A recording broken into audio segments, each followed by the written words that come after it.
de la identificación de los espíritus? Un hecho que ha sido demostrado por la observación y confirmado por los espíritus mismos es que los espíritus inferiores adoptan con frecuencia nombres conocidos y reverenciados. En tal caso, ¿quién puede pues asegurarse que los que dicen haber sido, por ejemplo, Sócrates o Julio César, Carlomagno o Fenelón, Napoleón o Washington, etc., hayan realmente animado a esos personajes? Tal duda existe entre algunos adeptos muy fervientes de la doctrina espírita. Estos admiten la intervención y manifestación de los espíritus, pero se preguntan qué control se puede tener en lo que respecta a su identidad. Y en efecto, semejante control es bastante difícil de obtener.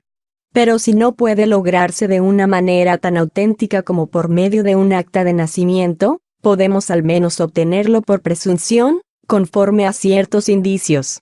Cuando se manifiesta el espíritu de alguien que nos es personalmente conocido, un pariente o un amigo, por ejemplo, sobre todo si ha muerto poco tiempo antes, sucede en general que su lenguaje está perfectamente relacionado con el carácter que le conocíamos en vida.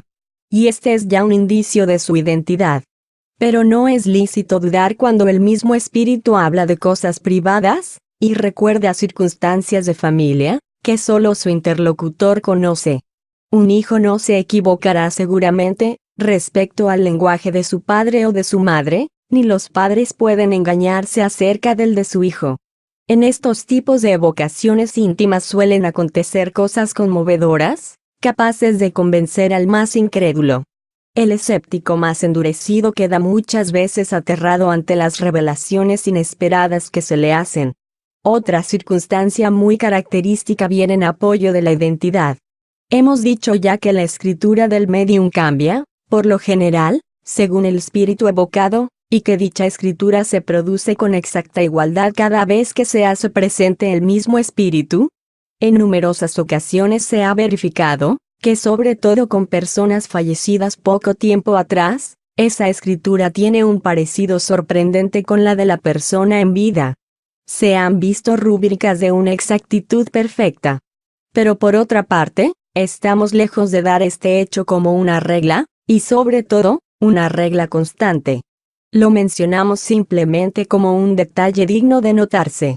Los espíritus llegados a cierto grado de purificación son los únicos exentos de toda influencia corporal. Pero cuando no están completamente desmaterializados, esta es la palabra que utilizan, conservan la mayoría de las ideas, inclinaciones y hasta manías que en la tierra tenían, y este es incluso un medio de que disponemos para reconocer su identidad. Mas llegamos al reconocimiento, principalmente, por una gran cantidad de detalles que solo una observación atenta y continuada puede revelar. Así pues vemos a escritores que discuten sus propias obras o doctrinas, aprobando o condenando ciertas partes de ellas. Otros espíritus rememoran circunstancias ignoradas o poco conocidas de su vida o su muerte, cosas todas, en suma, que constituyen por lo menos pruebas morales de identidad, las únicas que es posible invocar en tales cuestiones abstractas.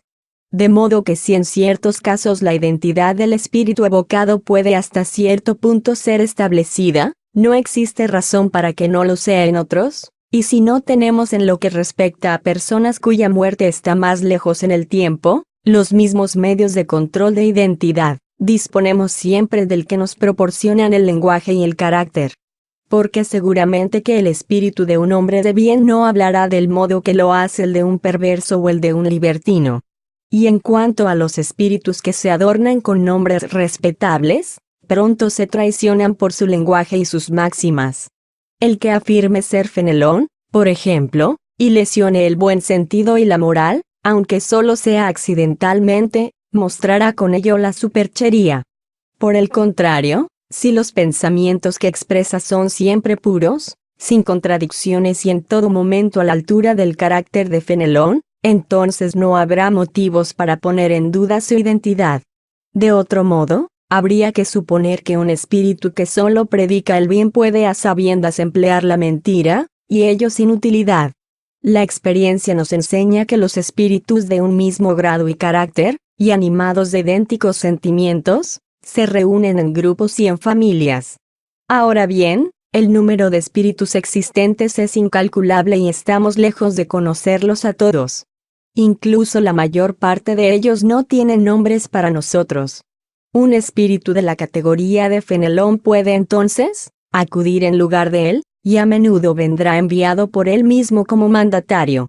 En tal caso se presenta con el nombre de Fenelón, por cuanto es idéntico a él y puede sustituirlo, y también porque nosotros necesitamos un nombre para fijar nuestras ideas. Pero ¿qué importa a fin de cuentas, que un espíritu sea realmente o no el de Fenelón? Puesto que dice cosas buenas y habla como lo hubiera hecho Fenelón mismo, ¿es un buen espíritu? El nombre con el cual se da a conocer resulta indiferente y muchas veces suele ser solo un medio para fijar nuestras ideas. ¿No podría ocurrir lo mismo en las evocaciones íntimas? Pero en ellas, según dijimos ya, se puede establecer la identidad mediante pruebas que en cierto modo son evidentes. Por otra parte, es cierto que la sustitución de los espíritus puede dar lugar a una multitud de engaños, y es posible que resulten de ella errores y a menudo supercherías. Se trata de una dificultad propia del espiritismo práctico. Pero jamás hemos afirmado que esta ciencia sea cosa fácil, ni que se pueda aprenderla divirtiéndose, como tampoco es posible hacerlo así con ninguna otra ciencia.